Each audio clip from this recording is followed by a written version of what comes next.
IT의 신! 아신 여러분 안녕하십니까? 자, 오늘은 8인치 파운드리 쪽하고요. 차량 반도체 쪽. 이게 이제 둘 다 이제 쇼티지가 심각한 상황인데 서로 중첩되면서 산업에 계속해서 파급 효과를 일으키는 것 같습니다. 그래서 또 누군가는 피해를 본다 그러면 또 누군가는 수혜를 보게 되겠죠. 자동차 업체들은 죽을 마시겠지만 어쨌든 여기 차량 반도체 관련된 업체 그리고 8인치 웨이퍼 관련된 업체들은 수혜를 볼 수밖에 없는 상황이다. 이게 저는 좀 단기적으로 끝날 수도 있다고 생각했는데 계속 이어질 것 같습니다. 구조적인 요인이라고 보고 있는데요. 그러면 한번 설명드리겠습니다. 8인치 파운드리 쪽하고요. 그리고 차량 반도체. 자동차 업체들 입장에서는 이게 환장의 콜라보인 거예요. 환장의 콜라보인데요. 둘 다 이제 공급 부족이 해결이 안 되고 있습니다. 네, 공급 부족이 계속 이어지고 있어요. 자, 이게 작년에는 이게 하반기 되면 풀릴 거라고 생각했는데요. 웬걸 안 풀립니다. 그래서 지금 공급 부족 때문에 완성차 지금 생산에 굉장히 문제가 생겼죠. 자, 문제 생겼습니다. 현대 기아차도 지금 이것 때문에 난리죠. 네. 그러면 8인치 파운드리를 하는 회사는요, 어디가 있을까? 다 합니다. TSMC도 하고요. TSMC도 8인치 팹이 꽤 많습니다. 그리고 삼성도 있고요. 삼성전자 파운드리도 있고요. 그리고 UMC도 있고요. 그리고 글로벌 파운드리즈도 있고요. 그리고 SMIC도 있습니다. 탑 5 파운드리 업체는 다 8인치 파운드리를 가지고 있다고 생각하시면 되고요. 그러면 8인치만 하는 애들이 어디 있을까? 국내에 보면요. DB 하이텍이 있고요. 그리고 SK 하이닉스 시스템 IC. SK 하이닉스 자회사겠죠. 그리고 키 파운드리즈. 여기 세 개가 있는데요. 자, 요 두 회사는 SK 하이닉스가 키 파운드리즈를 흡수 합병했죠. 이건 매그나칩. 매그나칩의 이제 공정 부문이었던 회사고요. 그러면 오늘 주목해서 볼 회사는 DB 하이텍인데요. DB 하이텍이 일단은 8인치 파운드리 쪽에서 계속해서 수혜를 보게 되는 구조고요. 이게 왜 그러냐면 일단은 8인치 팹은 이게 한 20, 30년 전에 주로 쓰이던 팹들이에요. 그렇기 때문에 이게 감가상각이 거의 끝났죠. 감가상각이 끝난 겁니다. 감가상각이 끝났고요. 끝났기 때문에 MCU 같은 거 있잖아요. 차량 반도체 이런 것들을 200원, 300원 정도에 한국 돈으로 200원, 300원 정도에 생산해 주던 거였어요. 그런데 이게 계속해서 공급이 부족해지니까 이런 것들이 지금 한 3,000원씩 하고 있어요. 개당. 더 이상 되는 것도 있습니다. 물론 이제 품목에 따라서 다 다르고 있지만요. 자, 10배 이상 올랐다는 상황이 되게 중요한 거고요. 그리고 이런 것들이 다 중고 팹이겠죠. 중고인데요. 그동안 중고는 항상 이렇게 물량이 어느 정도 글로벌 시장에서 재고가 있었는데요. 지금 중국이 SMIC는 중국이죠. 그리고 화홍 반도체라는 회사도 있습니다. 그리고 중국에 파운드리 하는 회사들이 되게 많아요. SMIC하고 화홍 반도체 정도가 이제 어떻게 보면 메인인데요. 8인치 팹을 다 빨아들이고 있습니다. 왜냐하면 이 8인치 쪽은 미국이 지금 제재를 안 하고 있거든요. 그렇기 때문에 이쪽에 중고 장비 나오면 다 땡겨가 버리고 있습니다. 그러니까 설비 투자 캐파를 늘리기가 쉽지 않은 거예요. 왜냐하면 8인치가 새 장비가 나올 리는 없잖아요. 그렇기 때문에 파운드리 공급 부족이 안 끝날 것 같고, 그리고 DB 하이텍 같은 업체들 입장에서도 가격 상승 이게 영원할 거냐, 지금 캐파를 늘리면 영원할 수 있냐 이런 거죠. 가격이 이렇게 올랐는데 굳이 우리가 캐파를 늘려서 가격을 떨어뜨릴 필요가 없다는 거죠. 그런 것들이 알게 모르게 어떻게 보면 담합 아닌 담합 같은 그런 상황이 벌어지고 있다고 보시면 되고요. 물론 그렇다고 해서 캐파를 투자를 안 하는 건 아닙니다. 일단 캐파를 투자하는데요. 대규모로 하기보다는 찌끔찌끔 하는 거고요. 이제 오히려 규모 있게 하는 건 다 보통 중국 쪽에서 규모 있게 투자를 하고 있는 상황이라고 보시면 되겠습니다. 그리고 이제 차량 반도체 업체들 입장에서도요. 여기도 이제 워낙 그동안 팹라이트를 많이 해놨어요. 팹라이트가 뭐냐면 예전에는 IDM이죠. 네, 인피니언이나 NXP나 ST 마이크로나 이런 회사들은 팹을 가지고 있습니다. 팹을 가지고 있는데요. 워낙 돈이 안 되니까 핵심 되는 것들을 자기들이 하고 나머지는 파운드리한테 외주를 줬던 거예요. 그러니까 파운드리 공급 부족에 똑같은 영향이 있는 거고요. 그리고 얘들 입장에서도 굳이 많이 물량을 늘려가지고 지금 가격 잘 받고 있는데 굳이 뭐 지금 해가지고 이 가격을 떨어뜨릴 이유는 크지 않다고 보고 있습니다. 그리고 또 한 가지 기술적인 이슈가 있어요. 지금 자율주행차의 어떤 개발 프로세스가요. 기존에는 분산형이죠. 분산형 MCU 구조죠. 네, MCU 구조인데 이게 중앙 집중형 DCO로 바뀌고 있죠. 네. 요건 이제 과거 영상 좀 참조해 주시면 됩니다. 마이크로 컨트롤러 유닛에서 도메인 컨트롤러 유닛 쪽으로 가는데 요거는 첨단 공정에 가까워요. DCO가 가려면 최소한 22나노로 해야 됩니다. 그런데 8인치 웨이퍼 쪽 이거는 80, 90나노대거든요. 그렇기 때문에 장기적으로 이렇게 개발 프로세스 갈 건데 굳이 여기에다가 내가 투자를 해야 돼? 늘려야 돼? 이런 이유가 있는 겁니다. 그래서 공급 부족은 구조적이다. 예. 자, 그러면 수혜를 볼 만한 업체 이제 첫 번째 소개해 드리겠습니다. DB 하이텍입니다. 8인치 파운드리 전문 업체라고 생각하시면 되고요. 자, 캐파는요, 월 한 129K 정도라고 생각하시면 됩니다. 지금 현재 캐파가 129K고요. 지금 가동률은 거의 100% 가동률입니다. 자, 100% 가동률이니까 그러면 이게 피크아웃 한 거 아니냐, 실적이. 그래서 이게 작년에 쭉 올랐다가 또 쭉 빠졌어요. 그런데 가동률이 100%인데 가격이 올라요. 가격이 오르니까 실적이 피크아웃이 안 되는 거죠.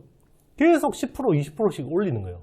파운드리 가격은. 그렇죠. 아까 제가 칩 가격 말씀드렸죠. 네, 그만큼 오르기 때문에 계속 이렇게 오르는 거고요. 그리고 제품 믹스가 좋아지고 있습니다.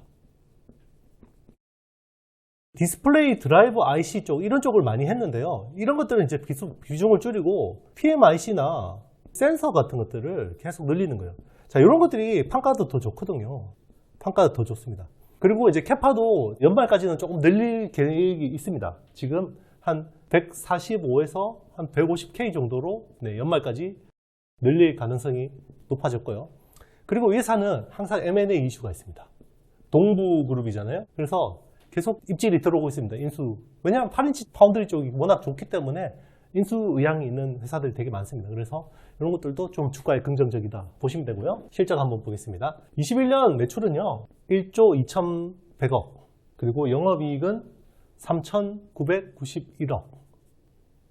서프라이즈가 나왔고요. 네, 시가총액은 현재 시총은 3.4조 정도 됩니다. 올해 실적 전망치 한번 보겠습니다. 매출 1.57조, 그리고 영업이익은 6,680억.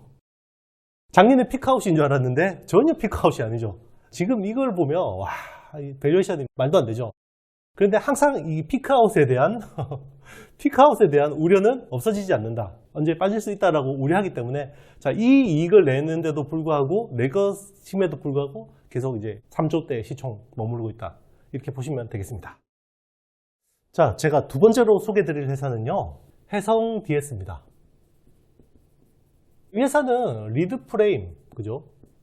리드 프레임이랑 반도체 기판을 하는 회사입니다. 리드 프레임은 저기 이제 올드, 레거시화된 패키지이죠. 반도체 기판은 기본적으로 볼 그리드 어레이를 기반으로 한 마이크로 솔더볼을 써서 하는 기판 쪽이라고 생각하시면 되고요. 이쪽도 플립칩 BGA 같이 아주 하이엔드 쪽은 아니고요. FBGA 쪽, 이런 쪽. 와이어 본딩을 쓰는 밑에 볼 그리드 어레이, 기판, 이런 쪽을 하는 회사라고 생각하시면 되는데요. 이쪽이 대부분 60에서 70%까지 비중을 차지하고, 이쪽이 한 30% 정도 비중을 차지하는 거라고 생각하시면 되고요. 원래 굉장히 보수적인 회사였어요.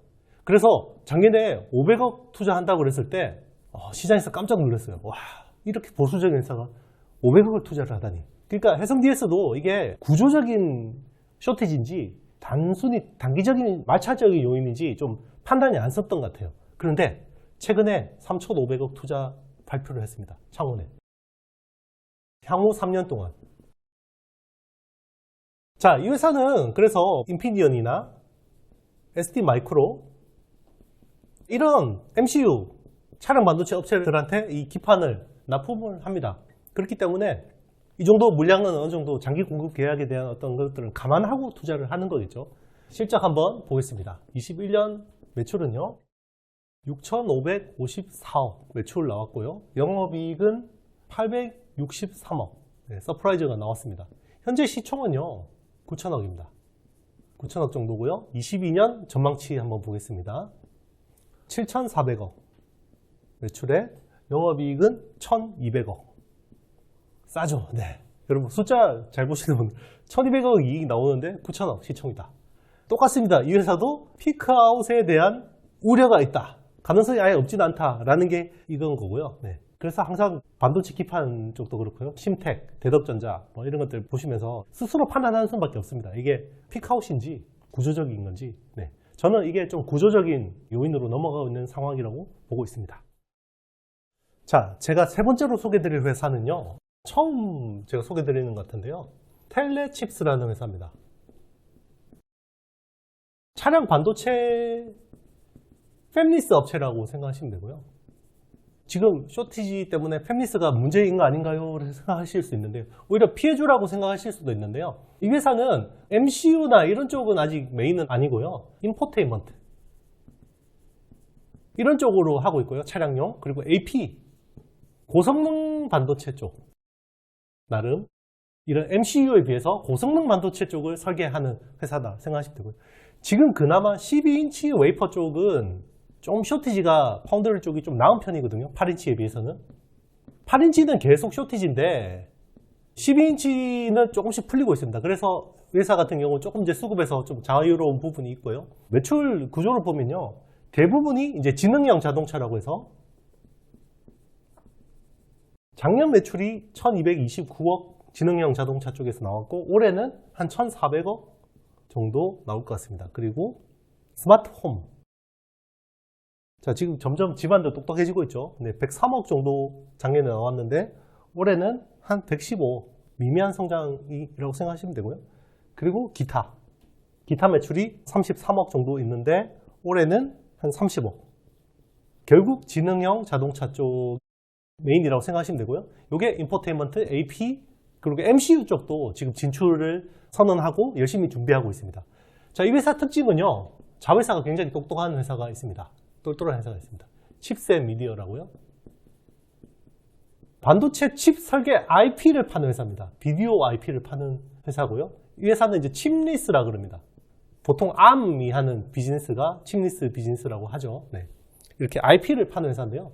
굉장히 이익률이 높은 자회사입니다. 그렇기 때문에 좀 유망하다라고 생각하시면 되고요. 자, 실적 한번 보겠습니다. 21년 실적은요.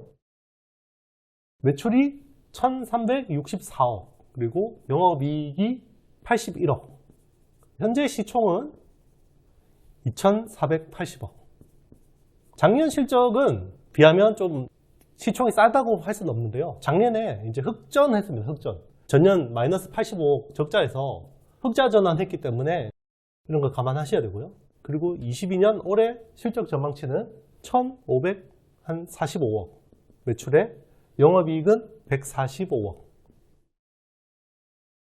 팹리스 업체가 이 정도 이익을 내면 이 정도 시총은 충분히 받을 수 있거든요.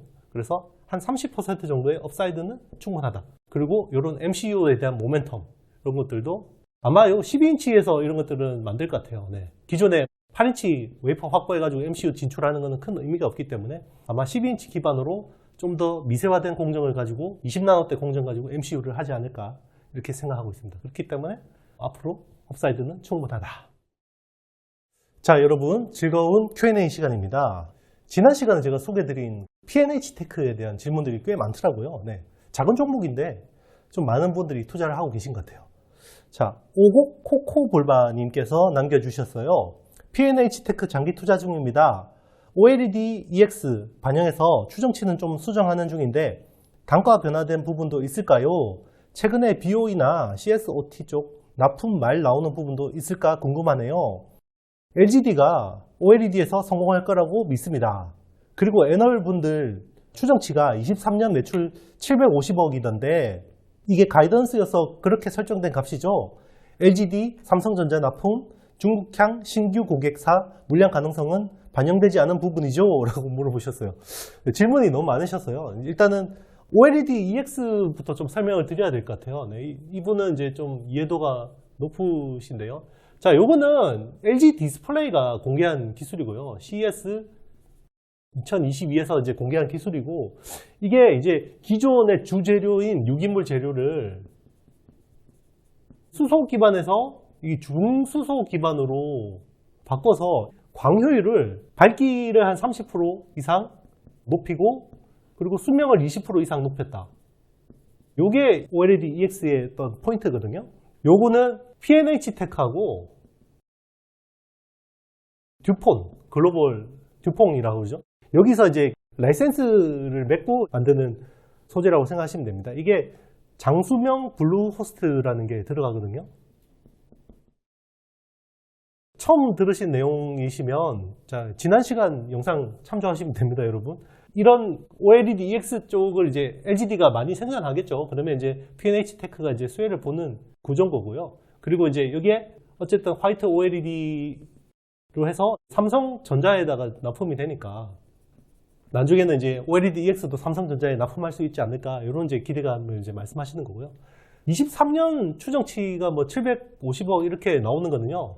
이건 너무 이렇게 전제해서 투자하시는 건 별로 좋지 않습니다. 일단 가이던스는 올해치 정도만 참조를 하시는 게 좋을 것 같아요. 네, 22년 정도만 참조하시면 좋을 것 같고 지금 P&H 테크 같은 경우는 22년 매출이 한 420억 정도 잡혀 있거든요. 그게 뭐 올해 어떤 일이 벌어질지도 모르는데 내년까지 어떻게 이렇게 감안하고 다 하겠습니까? 물론 이제 애널리스트는 이런 것들을 이제 가지고 추정을 하겠지만 너무 이걸 믿고 투자하시는 건 조금 맞지 않을 수도 있다. 네, 그리고 변동성이 유기물 재료 쪽은 또 충분히 새로운 플레이어도 있고 있기 때문에 그런 것들을 잘 감안하셔서 투자하시면 좋을 것 같습니다. 네, 그리고 어쨌든 중요한 거는요. P&H 테크가 기존에 이제 덕산 네오로스 못지않게 기술력이나 이런 부분에서 좀 치고 올라오는 회사다. 그래서 잠재력이 있다. 다만 아직까지 숫자로 보여준 거는 좀 미흡하다. 이렇게 생각하시면 좋을 것 같습니다. 자, 여러분 오늘도 좀 어려운 내용 이해하시느라고 고생 많으셨습니다. 어쨌든 이게 IT 신에 들어오시는 분들은 다 이런 거 좋아하시니까 들어오시더라고요. 네. 좀 어렵지만 앞에 영상들 참조하시고 계속 공부하다 보면요. 여러분도 전문가 소리 들을 수가 있습니다. 네. 그래서 오늘도 고생 많으셨고요. 자, 주말에 꿀잠 주무시고요. 저한테 좋아요, 구독, 알림, 댓글 많이 좀 남겨주시고요. 다음 시간에 더 좋은 내용으로 찾아뵙도록 하겠습니다. 여러분 안녕.